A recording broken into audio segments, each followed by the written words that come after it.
ஹாலிடேஸ்னாலே அது நம்ம ஜிடி ஹாலிடேஸ் தான்.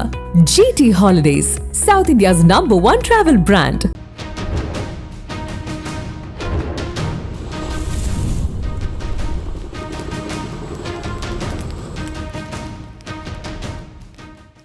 கத்தார் மீது இஸ்ரேல் நடத்திய தாக்குதலால் கத்தார் திரும்ப தாக்கக்கூடும் என இஸ்ரேல் மக்களிடையே அச்சம் எழுந்துள்ளது.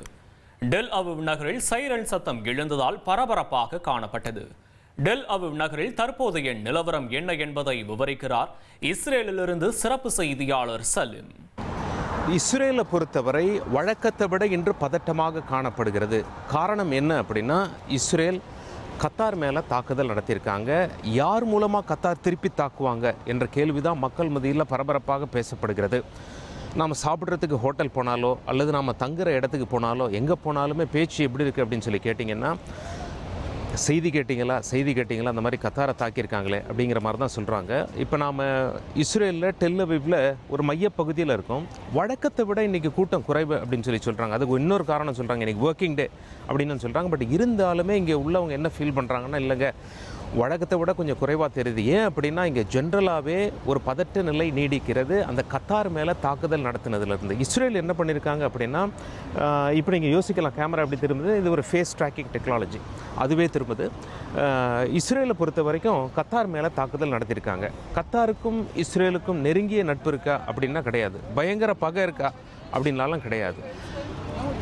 2023 அக்டோபர் 7 மேலே அந்த நெகோசியேஷன்ஸ், அந்த பேச்சுவார்த்தையை பொறுத்த வரைக்கும் கத்தார் தான் முன்னெடுத்து ரொம்ப ஆர்வமாக நடத்தி வராங்க. ஹமாஸும் அங்கே தான் வந்து பேச்சுவார்த்தையில் கலந்துட்டு போகிறாங்க.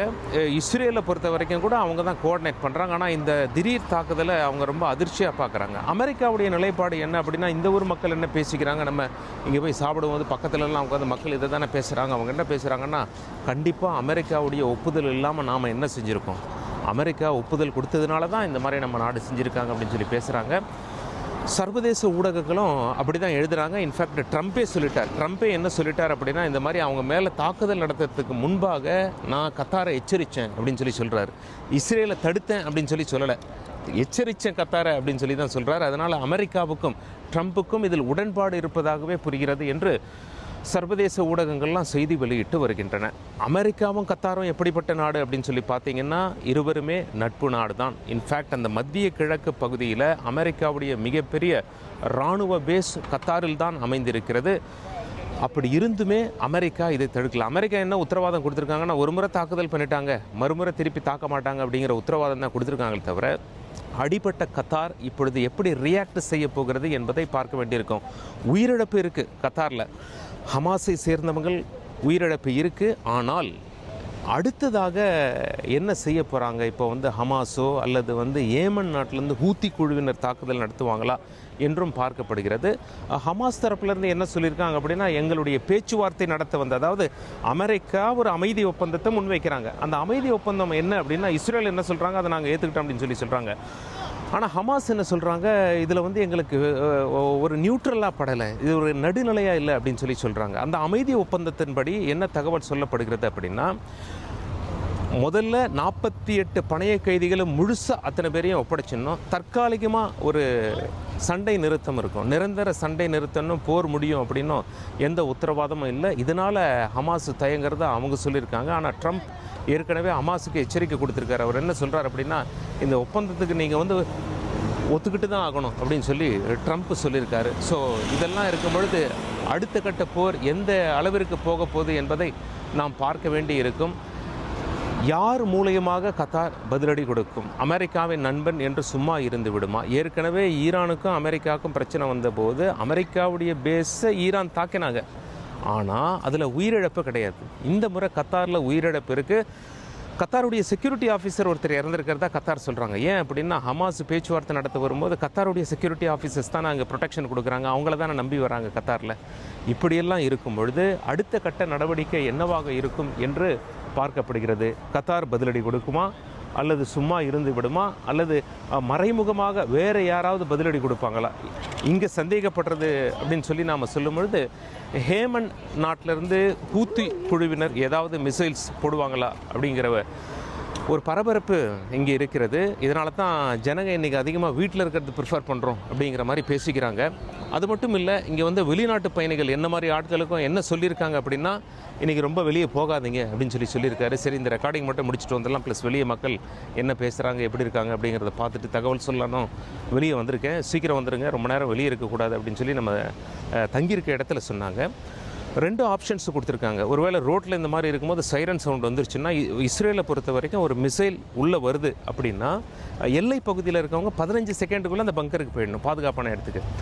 டெல் அவீவ் இந்த மாதிரியான இடத்துல இருக்கவங்க அதை ட்ராவல் பண்ணி வர்றதுக்கு ஒரு 2 நிமிஷம் ஆகும்னு சொல்கிறாங்க. 2 நிமிஷத்துக்குள்ளே அந்த இடத்துக்கு வந்துடணும் அப்படின்னு சொல்கிறாங்க. எந்தெந்த இடம் அப்படின்னு சொல்லும்போது, இப்போ ரோட்டில் போகும்போது ஒருவேளை அந்த சிக்னல்ஸ் அவங்களுக்கு இப்போ நம்ம கேட்குது, சைரன் சவுண்டு கேட்குதுன்னு வச்சுக்கோங்களேன், ஒரு மிசைல் என்ட்ராகுது, அதை இவங்களோட சிஸ்டம்ஸ் எல்லாம் டிடெக்ட் பண்ணிடுச்சு அப்படின்னு சொல்லி இருக்கும்போது, நம்ம ரோட்டில் ஏதாவது ஒரு பில்டிங் உள்ள போயிடுங்க. அது வந்து ஒரு ஹோட்டலாக இருக்கலாம், ரெஸ்டாரண்ட்டாக இருக்கலாம், இல்லை வேறு ஏதாவது வீடாக இருக்கலாம், எல்லா இடத்துலையும் இங்கே பங்கர் கண்டிப்பாக வைக்கணும். அதனால் ஏதாவது ஒரு இடத்துக்கு போயிடுங்க அப்படின்னு சொல்கிறாங்க. ஒருவேளை நம்ம தங்கியிருக்க ஹோட்டலில் அந்த மாதிரி சைரன் வந்ததுன்னா, ஒன்று பேஸ்மெண்ட்டுக்கு போயிடுங்க, அப்படி இல்லைன்னா படிக்கட் ஸ்டேர் கேஸ் பகுதிக்கு போயிடுங்கன்னு சொல்கிறாங்க. அப்போ நம்ம கேட்டோம், எல்லாம் ஒரே பில்டிங் தானே, ஸ்டேர் கேஸ் பகுதிக்கு ஏன் போகணும் அப்படின்னு கேட்கும்போது அவங்க என்ன சொல்கிறாங்க, இல்லை ஸ்டேர் கேஸ் பகுதி வந்து இங்கே ரொம்ப டிஃப்ரெண்ட்டான, அதாவது படிக்கட்டை பொறுத்த வரைக்கும் இங்கே கொஞ்சம் டிஃப்ரெண்ட்டான விஷயம். அது என்ன டிஃப்ரெண்ட்டான விஷயம் அப்படின்னு கேட்டிங்கன்னா, இங்கே பில்டிங் அப்ரூவலே எப்படி இருக்கும் அப்படின்னா, அந்த படிக்கட்டு பகுதி மட்டும் ரொம்ப ரொம்ப ஸ்ட்ராங்காக கட்டுவாங்க அப்படின்னு சொல்கிறாங்க. ஒருவேளை ஏவுகணைகள் வந்து விழுந்தாலும் எந்த ஒரு பாதிப்பையும் ஏற்படுத்தாத வண்ணம் அவங்க அவ்வளோ ஸ்ட்ராங்காக உறுதியாக கட்டணுங்கிறது இங்கே ரூல் அப்படின்னு சொல்கிறாங்க. ஸோ மற்ற பகுதிகள் அந்த அளவுக்கு ஸ்ட்ராங்காக இருக்காது, அதனால் அந்த படிக்கட்டு பகுதியில் வந்துடணும் அப்படின்னு இன்ஸ்ட்ரக்ஷன்ஸ் எல்லாம் கொடுத்துருக்காங்க. சைரன் சவுண்டு கேட்டுதுன்னா ஏற்கனவே சாதாரண பரபரப்பில் இருக்க நகரம் எப்படி பதிலடி எப்படி வரும் அப்படின்னு மக்கள்லாம் இங்கே கொஞ்சம் குழப்பத்தில் இருக்காங்க. அது இன்னும் உச்சக்கட்ட பரபரப்பையும் பதட்டத்தையும் அதிகரிக்கும், குறிப்பாக டெல் அவீவில் என்று சொல்லப்படுகிறது. டெல் அவீவுடைய சிச்சுவேஷன் இஸ்ரேலில் இதுதான். இஸ்ரேலிருந்து தந்தி செய்திகளுக்காக சலீம். ஹாலிடேஸ்னாலே அது நம்ம ஜிடி ஹாலிடேஸ் தான். GT holidays, south India's #1 travel brand. அதிமுக்கிய விவரங்களை அனைவருக்கும் புரிய வைக்கும் பாட்காஸ்ட். தவிர்க்க முடியாத முதல் மக்கள் வளைகுடா நாடுகள் பிரான்சிஸுக்கு பிரியா சம்பவங்களை தேடி களத்திற்கே உங்களை அழைத்து செல்லும் ஸ்பாட்லைட். அங்க இருக்கக்கூடிய கள விவரங்கள் என்ன? அமலாக்கத்துறை கடந்த 5 வருஷமாவே சார் எனக்கு ரொம்ப பிடிக்கும் அவர் வர்றதுக்காக. எங்களுடைய நியாயமான கோரிக்கை. Even at the cost of stopping. பார்வையாளர்களையும் செய்திக்குள் பங்கெடுக்க செய்யும் மக்கள் குரல். 50 ரூபாய் எங்களுக்கு தண்ணிக்கு ஒரு தீர்வே இல்லைங்க 10 வருஷமா. எங்களுக்கு சரியான ஒரு விடிவு கிடைக்கவில்லை. 60,000 ஏக்கருக்கு தான் கேட்கிறோம், பிச்சை கேட்கறாங்க. புத்தம் புதிதாக வித்தியாசமாக ஹெலிகாப்டர்களின் உதவி என்ன படிக்கலாம்ன்றதுல பேரண்ட்ஸும் என்கரேஜ் பண்ணணும், ஸ்டூடெண்ட்ஸும் தேர்வு செஞ்சு. எனக்கும் சீமானனுக்கும் பெரிய வித்தியாசம் இல்லைங்க. ஒரு பாயிண்டா சொல்லணும். உங்களுக்கான தலைவர்களை பொழுதுபோக்கு தளத்தில் தேடாதீர்கள், போராட்ட களத்தில் தேடுங்கள். அனைத்தும் உங்களுக்காக. எப்போதும் இணைந்திருங்கள் தந்தி டிவியுடன்.